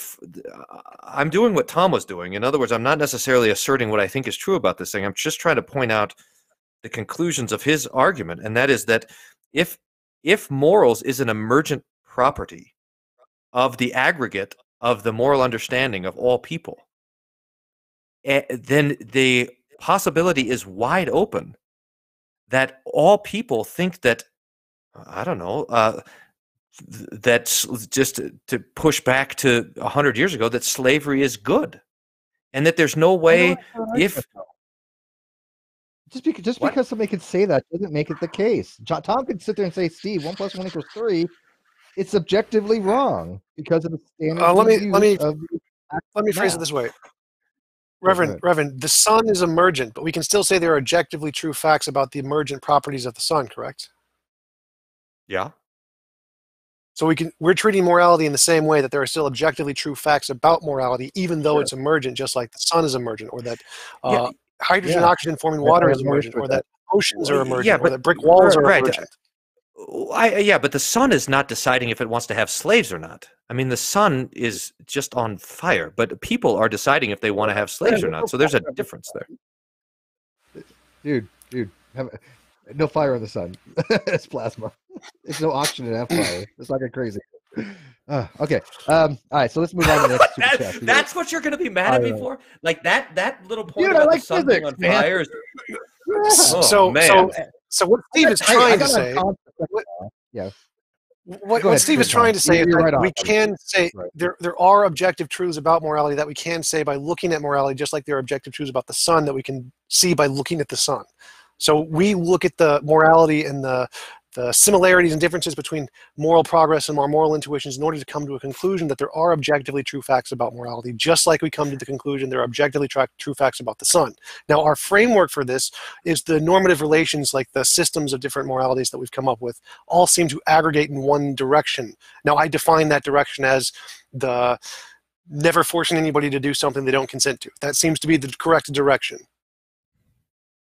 But what if the case was that we had, say, for example, our sun, which was a burning hot fireball in the sky, and then there was another star that had slaves, and then now this is quite different. I mean, you know, people do not. All the stars are acting generally the same, but they're not acting in the same way that human beings act in regards to morality. Well, there are different kinds of stars. There's lots of different kinds of stars, and we can identify them by their differences. And we can say certain stars are better at certain things than other stars. Like our star is pretty good at supporting life, whereas Cepheid variable star would not be very good for supporting life. So we can make comparisons between those properties and what the outcome of those properties is. I don't know how a sun would own slaves. So I'm having a hard time trying to make that the analogy. Maybe the planets are upset about it. They just can't get loose. They're bound to the sun. All right. Yeah, maybe. All right, let's move on. So, the ex-Hindu atheist, well-being of fellow beings can guide our morality as it promotes fairness in coming generations. Yeah, I think we can ground things on harms and benefits. I know Harris does. If we want to have objective morality grounded in that, that's great. I think Wittgenstein grounds it in empathy or compassion, if I remember correctly. Somebody can look into that. But yeah, the grounding problem is what it is to ground objective morality. I really can't stand when an atheist says, "Oh, there's no such thing as objective morality," and they have the crappiest reasons for it. I don't think they understand it at all. Because even Tom would agree. I think Tom, that if you have a framework and people agree on the I guess the axioms or the rules or whatever it is, you can have an objective moral framework, right? Right, but when they mean objective, they're using it in the same way that theists use it, because that's the most common form of objective that we come across in common language. Kind of like your debate with atheism, there's a common usage that we come across, and that's the way they normally mean it. And so when they talk about objective, they mean some kind of existing thing in the universe independent of people, like an undiscovered law or some kind of grounded in some kind of a mind. So it's that conflation of the ambiguity of the word. Yeah, no, you're spot on that. Yeah, when a theist says that, oh, objective morality is woven in the time, space, universe, whatever, I'm like, okay, what the hell did he just say? That's just nonsensical to me. Anyways, okay, so modern day debate. Thank you, buddy. Steve McLogic and Kyle Style. This is awesome. Thank you. If you guys have not checked out Modern Day Debate, go check out his channel. He's really having some awesome discussions. I know Tom has in a couple days, I think it's Wednesday, going to be having a discussion with IP, Inspiring Philosophy. I'm not going to miss that. And I will be on Modern Day Debate's channel on March 10th, and I'll be having a debate with the Duke is the man. And we're going to be talking about is agnosticism a valid position? And yes, I'm going to bring the A game like you've never seen before. Yeah, trust me. He doesn't know what he's in for. Verillion, $5. I love this mantelpiece fire with a comfy chair and glass of cognac. Great break from the dumpster fire. Ooh, that sounds really cool. Why are we all doing that? Tom, you got cognac or are you drinking? What are you drinking? I usually don't drink, but my favorite drinks would be sake. Oh, okay, not bad. Rev, what do you prefer? I used to be a beer guy, but I like wine now, so it's all red wine, because it's a health drink. All right, so sangria maybe? No, that's too sweet. Yeah, it is sweet wine. How about my wife likes Malbec, so that's my drink of choice because it makes us both happy. Nice. That's what it should be. The ex-Hindu atheist again, $2. Can be an undiscovered law. Demonstrate it. Well, I think there's probably a lot of laws we haven't discovered yet. I'm almost certain there's probably a lot of laws we haven't discovered yet. Laws are just observations that we figure that it seems to be the case. Matter of fact, we will be discussing later on this week with Shannon Q and Ozzy. Actually, we're going to be talking about uniformity of nature and Hume's law of induction, because I think that a lot of people kind of don't have a firm understanding of those things. But yeah, these are laws that we think hold true. Hopefully that they do, because if not, we're going to be flying into outer space, which would be bad.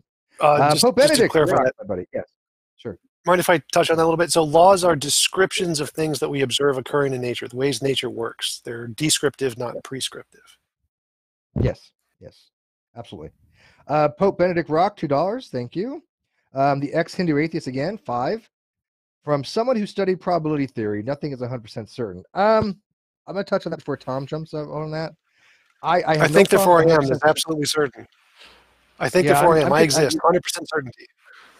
I'm 100% certain I exist as well, but I wasn't even go that far. I was going to say, look, within a framework, you can have 100% certainty. Like I had a conversation with a quantum physicist one time, and Tom, you might like this. I said, okay, so you don't believe anything's for certain? He's like, no.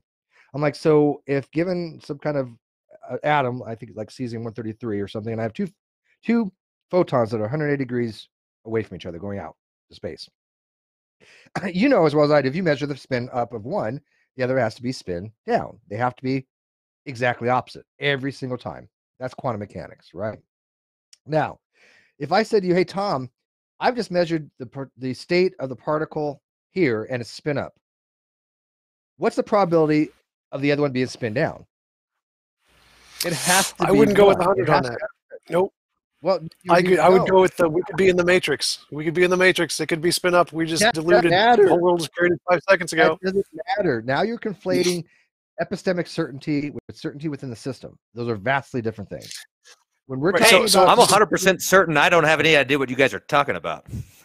I would go with a little different example. There is some difference. You got the collar on, and yeah, no. So there's, I can be 100% certain that there is some difference between my imagination and my experience. I don't know what the difference is, but I can be 100% certain there is some difference there. You're losing the domain of discourse here.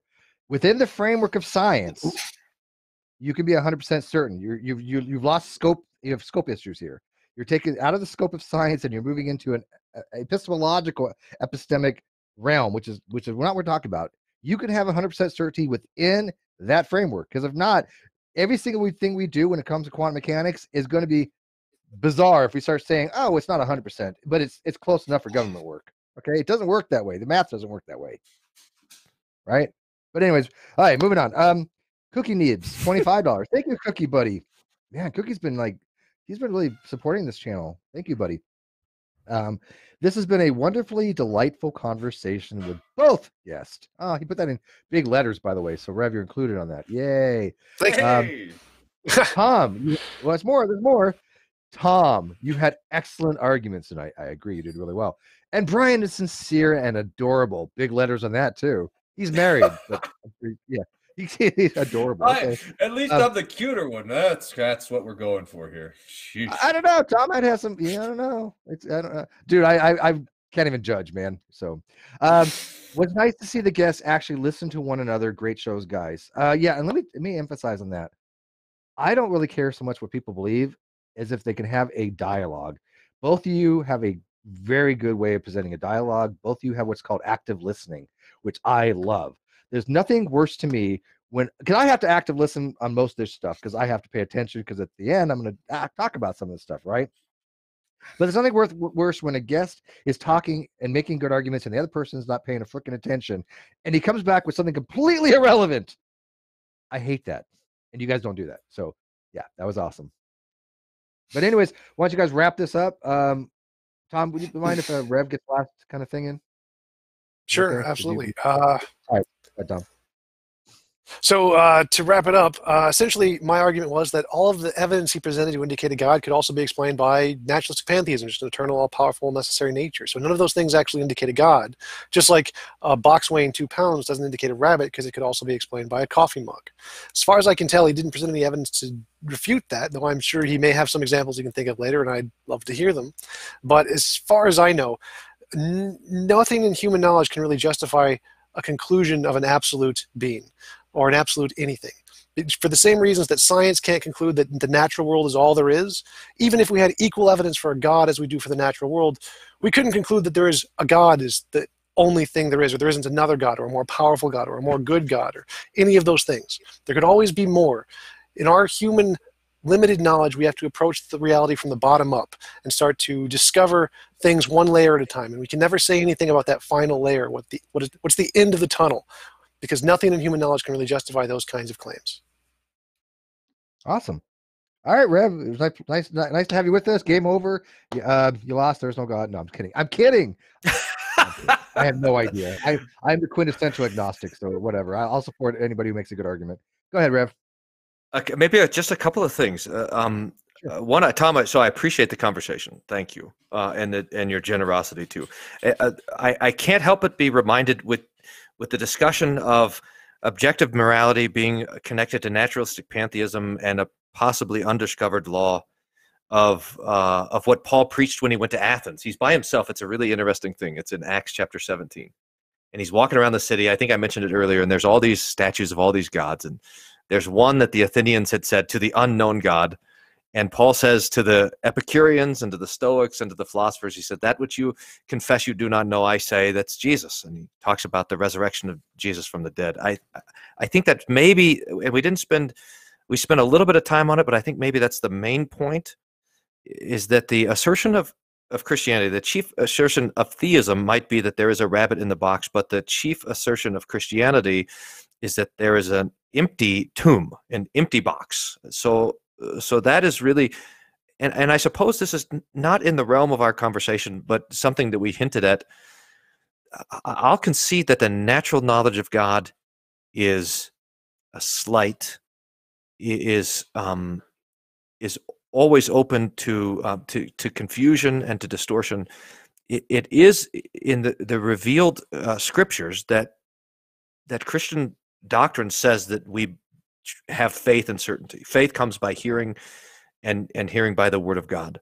And so I hope I was able to concede everything I could concede from the natural knowledge of God, and say that it is it's the promises of God that are revealed in a different way in the preaching of the Lord's prophets and the apostles, and that's a chief thing. I mean, we talked about it just a tiny bit, but the question of why God did this, I think, is is really not only true but good and wonderful is that God himself, in a sort of unbelievable way, became a man to suffer in our place the consequences of our own failures so that he could make a way for us to have eternal life. So that my certainty, the reason why I believe in God, is not it's not because I sat down and reasoned through these things, but is precisely because the Holy Spirit works through the Word of God to give faith. So I know that stands as sort of an undefended assertion, but that's the real driving force for my own understanding of things as well. So again, I appreciate the time and I appreciate the conversation. I hope we can do this again. Yeah, matter of fact, people are saying that definitely want you guys back, Tom. You're going to be one of the better interlocutors out there for the atheist side. And Rev, I think you're a great example of Christianity. Matter of fact, I got to be honest, people like you and Gart and a few other theists that we know, if people were more like that, I don't think there'd be so much controversy, so much animosity, so much vitriol between people that disbelieve and people that believe, because I personally, I'm not going after theists because they hold a belief that God exists. I couldn't care less. Same way I don't care if an atheist thinks there are no gods. That's not really my concern. I want to know how it impacts society. And, I think that you'd be like an ally in a fight to say, okay, look at these are horrific things. We should not do immoral things like this, like slavery. We have theists out there that say slavery is not immoral. Like, really? So, I think that, again, when you have people that are good representations of what they believe, whether it be for atheism or for theism, I think those are the best guests to have. So I think you guys both are exemplars when it comes to that. And if you guys were the best paradigmatic examples of what people would consider to be member of faith and somebody who's not a member of faith, I'm okay with that. So high praise. Trust me on both you guys. I'm going to say one more super chat that came in after the fact. Sorry. $5. Is it just me, or does the Rev's revealed knowledge sound suspiciously like a euphemism for faith? That's a good question. I would say yes, but yeah. Sounds a little bit like presuppositionalism to me. Somewhat. It sounds like both. It is faith and presuppositionalism. All right. Well, hopefully I wasn't hiding that fact. No, and I don't think it's dishonest to admit that, and I think it's fine. I think one of these days you probably become what's called a rational fiatist, which is a position for fiatism, but that's considered to be justifiable because normally fiatism is a non-justificatory position. They admit that it's not rational, but they hold it anyways. But there is a form out there called rational fiatism. I don't know if I buy it, but whatever. But anyways, guys, thanks for watching this. My voice is going. Hopefully Kyle will be back tomorrow, because he better be, because we have Dr. Lawrence Krauss with us. And I'm going to be putting the link, once again, for the Facebook discussion I'm having with Richard Carrier. We are typing like mad to each other. We took a break, but we have a lot on there. Hopefully we can maybe be able to unpack it and put it on a forum later on, because I think there's a lot of good content in there.